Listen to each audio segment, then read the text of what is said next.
इस कार्यक्रम के प्रायोजक हैं रोजगार डेवलपर्स। नमस्कार, आप देख रहे हैं पल्स 24 न्यूज। मैं आपके साथ दिव्या पैन्यूली। वक्त हो चला है उत्तराखंड और उत्तर प्रदेश की खबरों का, लेकिन उसमें नजर आएंगे हेडलाइंस पर। लखनऊ मुख्यमंत्री योगी आदित्यनाथ ने गुलाब सिंह लोधी को दी श्रद्धांजलि। 91 पुण्यतिथि पर शहीद गुलाब सिंह लोधी को किया नमन। आजादी की लड़ाई में गुलाब सिंह लोधी का बलिदान किया गया याद। मुख्यमंत्री पुष्कर सिंह धामी का डबल इंजन सरकार पर बड़ा बयान। बोले, डबल इंजन का असर जमीन पर दिख रहा, विकास जरूरत के हिसाब से हो रहा। तुष्टीकरण की राजनीति पर सीएम धामी का हमला। मसूरी देहरादून मार्ग पर फिर हुआ भूस्खलन। पानी वाले बैंड पर सड़क का बड़ा हिस्सा धंसा। भूस्खलन से यातायात पूरा ठप। लगी वाहनों की लंबी कतार। भारी वाहनों की आवाजाही पर लगाई रोक। जामनगर में कुर्सी पर सियासत गरम। मिनी सरस मेले में प्रोटोकॉल पर उठाए कई सवाल। ब्लॉक प्रमुख को नहीं मिली कुर्सी। जमीन पर बैठी मंजू नेगी ने लगाया मेले को हाईजैक करने का आरोप। तुम दोनों की मेहनत बहुत रंग लाई है बेटा। घर बहुत सुंदर बना है। ये मेरे पापा का घर। पता है, देख तेरे पापा की नेम प्लेट अपने हाथों से लगाऊंगा। नेम प्लेट तो लग चुकी पापा।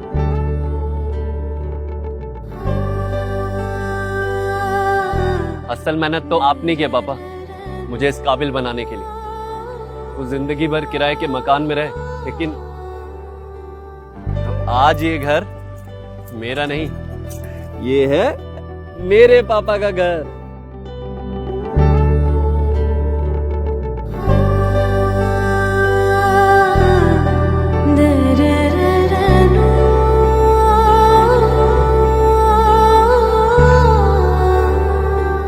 उड़ान सपनों की, आंगन खुशियों का और साथ सकर्णी का।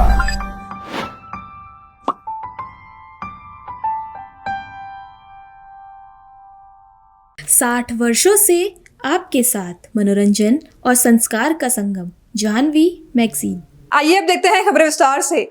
लखनऊ में मुख्यमंत्री योगी आदित्यनाथ ने स्वतंत्रता सेनानी गुलाब सिंह लोधी की 91वीं पुण्यतिथि पर उन्हें श्रद्धांजलि अर्पित की। इस मौके पर सीएम योगी ने उनके देश की आजादी के लिए दिए गए बलिदान को याद किया। सीएम योगी ने कहा कि उन्नाव के साधारण किसान परिवार में जन्मे गुलाब सिंह लोधी ने स्वतंत्रता आंदोलन में सक्रिय भूमिका निभाई और देश के लिए अपने प्राण न्यौछावर किए। उनकी स्मृति को सम्मान देने के लिए उन्नाव में पार्क, स्वास्थ्य केंद्र और पुलिस प्रशिक्षण कॉलेज का नाम उनके नाम पर रखा गया है।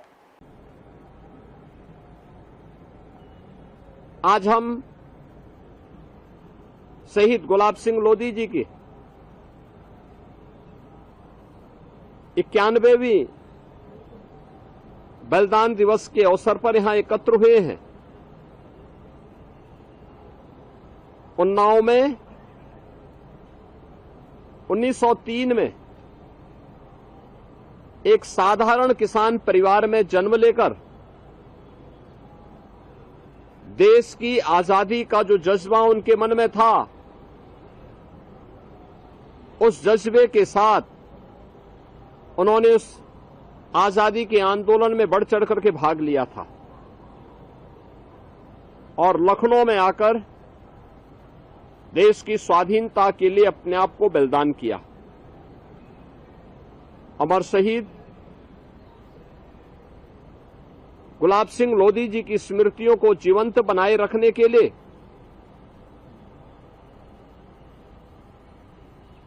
उत्तर प्रदेश सरकार ने उन्नाव जिले में पार्क का नाम, स्वास्थ्य केंद्र का नाम, पुलिस प्रशिक्षण महाविद्यालय का नाम उस महान बलिदानी के नाम पर करते हुए उन्हें अपनी श्रद्धांजलि अर्पित की है। हरिद्वार में उत्तराखंड के मुख्यमंत्री पुष्कर सिंह धामी ने डबल इंजन सरकार को लेकर बड़ा बयान दिया है। सीएम धामी ने कहा कि देश भर में लोग डबल इंजन सरकार को चुन रहे हैं और इसका असर जमीन पर दिखाई दे रहा है। सीएम पुष्कर सिंह धामी ने कहा कि जिस राज्य में पहले तुष्टीकरण की राजनीति की सरकारें थी, वहां अब लोग बीजेपी को चुन रहे हैं। उन्होंने कहा कि अब विकास कार्य तुष्टीकरण के आधार पर नहीं बल्कि जरूरत के हिसाब से किए जा रहे हैं। देखिए, यहाँ पर ये ब्रह्म निवास, ये संस्था, भूरे वाले महाराज, सभी हमारे सदगुरु और आचार्य वेदांताचार्य कीर्तनानंद जी महाराज के मार्गदर्शन में बहुत अच्छा काम हो रहा है। पूरे देश के अंदर अनेक संस्थाएं समाज सेवा के क्षेत्र में, शिक्षा के क्षेत्र में और स्वास्थ्य के क्षेत्र में, चिकित्सा के क्षेत्र में अनेक प्रकार के काम हो रहे हैं और आज उनका यहाँ पर प्रत्येक वर्ष की तरह इस वर्ष भी स्मरण दिवस यहाँ पर हो रहा है, तो मैं भी अपने श्रद्धासुमन अर्पित करता हूँ। और ऐसी संस्थाएं सच में एक आदर्श रूप है जो समाज को आगे बढ़ने का और ज़रूरतमंद लोगों को हमेशा मदद करके उनके जीवन को संवारने का काम करते हैं। यही परमार्थ है, यही सच्ची सेवा है। बंगाल में देखिए, इसीलिए लोग पूरे देश के अंदर डबल इंजन की सरकारों को चुन रहे हैं, और जहां भी ये तुष्टीकरण वाली सरकारें हैं वो धीरे धीरे जहां भी चुनाव हो रहे हैं वहां उनको जाना पड़ रहा है और डबल इंजन लोग लगा रहे हैं, डबल इंजन का प्रभाव देख रहे हैं। अनेकों काम, अनेकों योजनाएं जो बंगाल में रुकी हुई थी वो सभी योजनाएं अब धरातल पर आ रही हैं, और अब काम उस आधार पर, तुष्टीकरण के आधार पर नहीं हो रहे हैं, बल्कि जो काम होने हैं वो काम हो रहे हैं। अब देखिए, मुझे लगता है कि उनकी कुंठा, उनकी हताशा लगातार बढ़ती जा रही है, और उनके मन में जो सामंतवादी सोच है जो पैदा होते ही उनके अंदर आ गई थी, वो सोच से उनको छुटकारा नहीं मिल रहा है। उनको लगता है कि देश की संसद भी मेरे हिसाब से चलनी चाहिए, देश भी मेरे हिसाब से चलना चाहिए। मोदी जी जो सामान्य परिवार में पैदा हुए हैं, वो कैसे 12 सालों से लगातार देश को चला रहे हैं, कैसे देश को आगे बढ़ा रहे हैं, कैसे वो काम कर रहे हैं जो हम, जिनका इस देश की सत्ता पर जन्मसिद्ध अधिकार जैसा मानते थे, वो लोग नहीं कर पाए। और वो सब काम मोदी जी के नेतृत्व में हो रहे हैं, चाहे गरीबों का कल्याण हो, चाहे वो देश का मान सम्मान बढ़ाना हो, विश्व के अंदर भारत की वैश्विक ताकत बढ़नी हो, अर्थव्यवस्था में सुधार होना हो, सभी काम हुए हैं। आज हर क्षेत्र में भारत आगे बढ़ रहा है, और पूरी दुनिया आज भारत को देखकर वाह वाह कर रही है, और इनके मुंह से हमेशा आह निकल रही है, क्योंकि इनको हताशा, कुंठा जिस प्रकार की बोली भाषा है वो सभी देख रहे हैं। आज भारतवर्ष के लोग बहुत संस्कारों को मानने वाले, यहाँ की संस्कृति से जुड़े रहने वाले, अपने बड़ों का सम्मान करने वाली यहाँ की संस्कृति। देखिए, ये जो इस प्रकार का दोहरा चरित्र है, राहुल गांधी को वहां जाना चाहिए, उनको जाना चाहिए था। जो जगह जगह वो छात्रों को बुला रहे हैं, आदि बातें कर रहे हैं, झूठ बोल रहे हैं, जैसे उन्होंने उत्तराखंड में ही आकर झूठ बोला कि एक भी नकल माफिया को किसी को जेल में नहीं भेजा, जबकि 100 से ज्यादा नकल माफिया उत्तराखंड के अंदर जेलों की सलाखों के पीछे गए। 34,000 नियुक्तियां आज हुई। आज उनकी पार्टी के लोग सोचते हैं कि अब ये पुराना वाला देश है जहां लोग भ्रम में आ जाएंगे, झूठ और अफवाहों में आ जाएंगे। अब देश बदल चुका है, अब इनके झूठे बातों पर, चुनाव की बातों पर नहीं आने वाले हैं। ये कहते हैं हम रोजगार देंगे। अरे भाई, आप 60 सालों तक सरकारों में रहे हैं, आपने कितना रोजगार दिया? आपने रोजगार दिया होता तो आज कांग्रेस विलुप्त होने की स्थिति में न होती। जिन राज्यों में भी कांग्रेस एक बार सत्ता से बाहर हुई है, वहां फिर सत्ता में लौटकर नहीं आई है, लोग उनको वापस लेकर नहीं आए। मसूरी देहरादून मार्ग पर बारिश के बीच पानी वाला बैंड फिर संवेदनशील हो गया है, जहां शनिवार को भूस्खलन के चलते सड़क का बड़ा हिस्सा धंस गया, जिससे कुछ देर यातायात पूरी तरह ठप रहा और सड़क के दोनों ओर वाहनों की लंबी कतार लग गई। बता दें, लोक निर्माण विभाग ने करीब 1 घंटे की मशक्कत के बाद मलबा हटाकर मार्ग को एक तरफ से खोल दिया। सुरक्षा के मद्देनजर भारी वाहनों की आवाजाही बंद कर दी गई है। वहीं एसडीएम मसूरी राहुल आनंद ने बताया कि क्षतिग्रस्त हिस्से का निर्माण शुरू हो गया है और अधिकारियों को निर्माण की गुणवत्ता से समझौते न करने के निर्देश भी दिए गए हैं। आज प्रशासन से यही उम्मीद करूँगा कि ये जल्दी ही शायद ये ठीक हो जाए। अभी कम से कम 20-25 लेबर नीचे काम कर रही है, और सूखे पुस्ते से इसको भर के शायद ट्रैफिक 2 या 3 घंटे में चालू हो जाए। और लेकिन मैं ये भी बात कहूँगा कि इस सारे एरिया का, इस पूरे क्षेत्र की स्थिति बहुत ख़राब हो चुकी है, और यहाँ बार बार लैंडस्लाइड जोन यहाँ पर इस एरिया में बन चुके हैं। कि अभी हाल ही में एक पुस्ता कंप्लीट हुआ था, और अभी ये नया पुस्ता तैयार हो गया। इसके जस्ट ऊपर जो रोड घूम के जाती है, वहाँ भी कई जगह रोड में क्रैकनेस है। तो अभी इस पर जल्दी ही प्रशासन को कुछ न कुछ तैयारी करनी चाहिए कि इस एरिया को कैसे ठीक किया जाएगा। है आपके द्वारा बेशक निर्देश दे दिया गया है कि तत्काल इसको व्यवस्थित किया जाए, किस तरीके के निर्देश और क्या एक्शन प्लान ले रहे हैं सर? बिल्कुल, ये आज सुबह ही सूचना प्राप्त हुई थी कि पानी वाले बेंड से कुछ ऊपर जाकर के फिर से एक रोड का एक पोर्शन है वो चला गया है, जिस क्रम में मार्ग को वन वे कर भारी वाहनों के लिए प्रतिबंधित कर दिया गया। इस संबंध में निर्देश जो है संबंधित थाना अध्यक्षों राजपुर तथा मसूरी एवं सीओ साहब को बता दिए गए हैं और इसके अलावा पीडब्ल्यूडी को निर्देशित कर दिया गया कि काम तत्काल स्टार्ट करें और स्टार्ट हो भी गया है काम, बट स्टिल उसमें थोड़ा सा जो पुछता है बनाने में समय लगेगा। फिलहाल निर्देशित यही किया गया कि वहां पे अलर्ट मोड पे रहें और 24 घंटे की ड्यूटी पुलिस की रहे ताकि वहां पे ट्रैफिक की समस्या ना उत्पन्न हो। कार्य की गुणवत्ता को लेकर हमेशा से सवाल खड़े हो रहे हैं, तो क्या इसको लेकर कोई जांच या किस तरीके से काम किया जा रहा है? बिल्कुल, इसमें हम देख रहे हैं कि पिछले कई दिनों से जो है लगातार पूरी मसूरी देहरादून हाईवे पे जगह जगह क्षतिग्रस्त हो जा रहे हैं। इस संबंध में हमारे द्वारा उच्च अधिकारियों को चिट्ठी भी लिखी जा रही है, जिस क्रम में उनके द्वारा अगर जांच समिति का गठन किया जाता है, उस क्रम में एक बार जांच अगर हो जाती तो हमें कारण स्पष्ट हो जाएंगे कि बार बार हमारी देहरादून जो मसूरी हाईवे क्यों क्षतिग्रस्त हो रही है। सर, पानी वाला बैंड लैंडस्लाइड प्रोन जोन लग रहा है क्योंकि 16 सितंबर 2025 को जो आपदा है यही एरिया सबसे ज्यादा इफेक्ट हुआ और अभी भी ये एरिया सबसे ज्यादा इफेक्ट हो रहा है, तो क्या इसको लेकर किस तरीके की पॉलिसी बना रहे हैं सर? बिल्कुल, जैसे लास्ट ईयर भी जो हमारी क्लाउड बस की घटना हुई थी उस क्रम में भी कई चीजें हो सकती है कि जो हमारा पहाड़ है जो हमारे हो सकता है कुछ अनस्टेबल हो गए हो, उसका भी एक संभवतः ये कारण हो सकता है कि बार बार जो लैंडस्लाइड हो रहे हैं, बट इसकी अगर तकनीकी जांच जो है कोई भूवैज्ञानिक करके हमें बता दे तो हमें कारण स्पष्ट पता चल सकता है कि एग्जैक्टली क्या कारण है, क्या हमारे पहाड़ अनस्टेबल हो गए और उसका उपचार किस प्रकार किया जाना है। तो क्या इसके लिए वैज्ञानिकों की आप कर रहे हैं उनसे? बिल्कुल, एक भूवैज्ञानिक की जो टीम है उनको एक पत्र लिखा गया है कि एक बार वो समस्त पूरी जो हमारी मसूरी देहरादून हाईवे और उनके निकट जितने भी हमारे पहाड़ हैं उनका एक बार वो तकनीकी जांच कर हमें उसके बारे में अवगत करें। रामनगर में 5 दिवसीय मिनी सरस मेले के उद्घाटन में प्रोटोकॉल और सम्मान को लेकर सवाल खड़े हो गए हैं, जहां भाजपा विधायक समेत अन्य जनप्रतिनिधि कुर्सियों पर बैठे नजर आए, लेकिन ब्लॉक प्रमुख मंजू नेगी के लिए कुर्सी नहीं थी। दरअसल कुर्सी नहीं मिलने पर मंजू नेगी ने कुछ देर जमीन पर बैठना पड़ा। उन्होंने आरोप लगाया कि मेले को राजनीतिक तौर पर हाईजैक कर क्रेडिट लेने की कोशिश की जा रही है।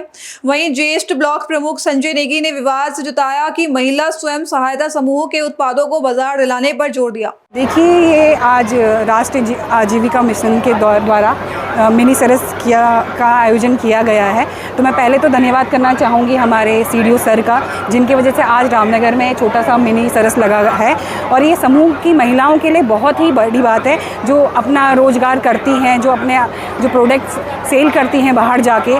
आज उनके द्वारा यहाँ पे मिनी सरस जो लगा है इसमें 50 स्टॉल्स लगे हैं, 25 समूह की महिलाओं के हैं और क्या कहते हैं अदर विभागी हैं। बैठने के लिए स्थान नहीं मिला, क्या कहना है? देखिए, इस बारे में मैं क्या कहूँ, जनता समझदार है और आप लोग समझदार हैं, इसमें मैं कुछ कहना नहीं चाहूँगी। और ठीक है, क्या बोल सकते हैं, नहीं मिली होगी तभी तो इंसान खड़ा होगा चीज़ों के लिए। मतलब क्या आपको लगता है कि आपने जो इस आयोजन को आपने जो इतने दिन से मेहनत की है कि इसको हाईजैक करने की कोशिश करी गई? बिल्कुल। किसके द्वारा? आप समझदार हैं। ये रामनगर के लिए सौभाग्य है कि रामनगर जैसे छोटे शहर में सरस मेले का आयोजन किया जा रहा है। ये मेला जो है आज इसका उद्घाटन हुआ, विधिवत माननीय विधायक जी ने इसका उद्घाटन किया और 21 तारीख से लेकर 25 तारीख तक ये मेला यहाँ पर चलेगा।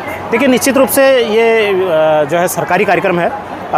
ब्लॉक प्रमुख होने के नाते हमें ये जिम्मेदारी यहाँ पे मिली थी, क्योंकि मेरी पत्नी यहाँ पर ब्लॉक प्रमुख है, मैं जेस प्रमुख हूँ, तो हमें ये जिम्मेदारी जो है अपने अधिकारियों के साथ मिलकर हमने ये जिम्मेदारी निभानी थी। हम अपनी जिम्मेदारी निभा रहे हैं। बाकी जो हाईजैक करने वाली बात है वो वही लोग जाने कि हाईजैक क्या होता है, कैसे होता है, कार्यक्रमों को कैसे किया जाता है। हम तो जो है सरकार के काम को आगे बढ़ाने का यहाँ पर काम कर रहे हैं और जो हमारी महिलाएं उन महिलाओं को आगे बढ़ाने के लिए, उनको मजबूत करने के लिए जो है ये मेला यहाँ पर लगाया गया। लेकिन उनको भी सीट नहीं मिली और आप भी साइड में खड़े हुए दिखाई दिए। देखिए, हमने कभी भी सीट की लड़ाई नहीं लड़ी है।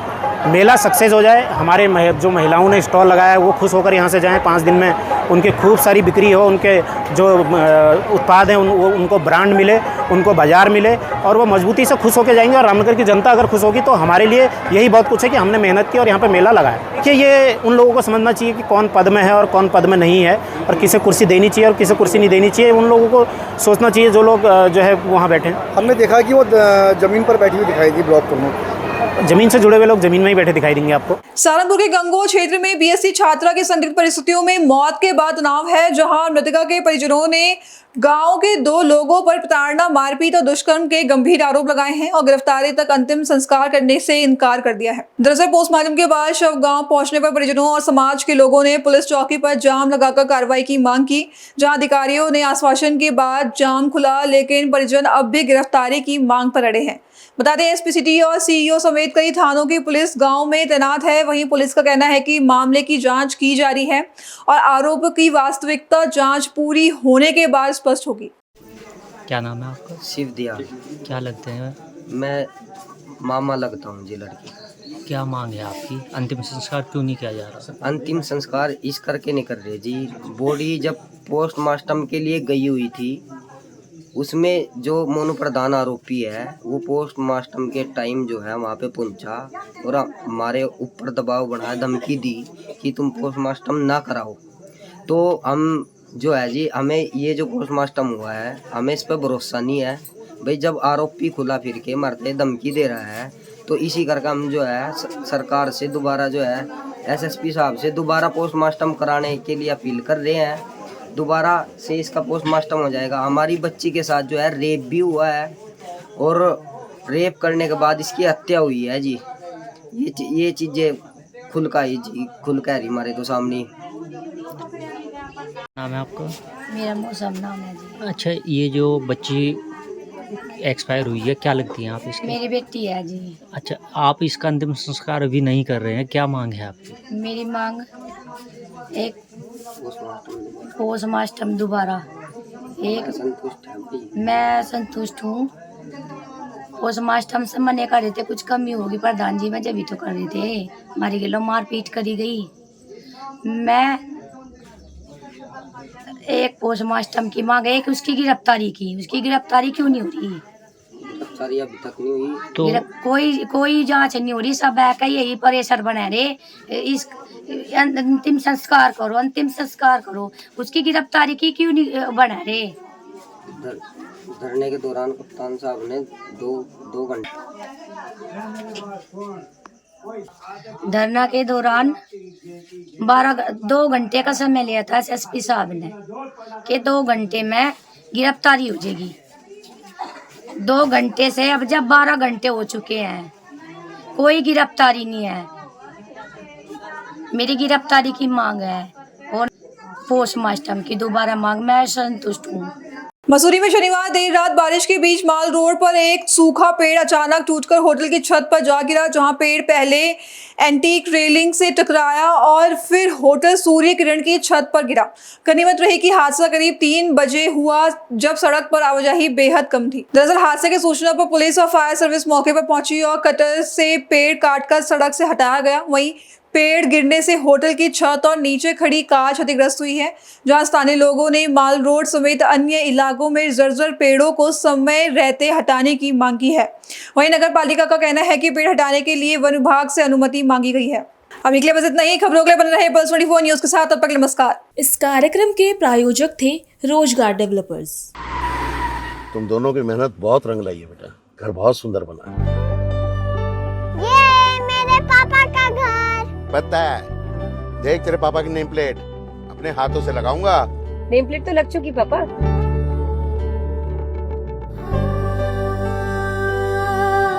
असल मेहनत तो आपने किया पापा, मुझे इस काबिल बनाने के लिए। वो जिंदगी भर किराए के मकान में रहे, लेकिन आज ये घर मेरा नहीं, ये है मेरे पापा का घर।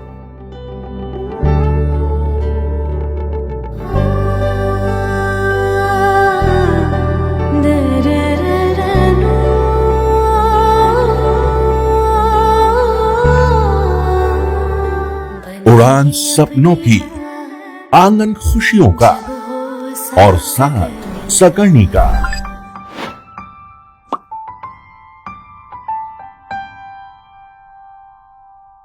60 वर्षों से आपके साथ मनोरंजन और संस्कार का संगम, जाह्नवी मैगजीन।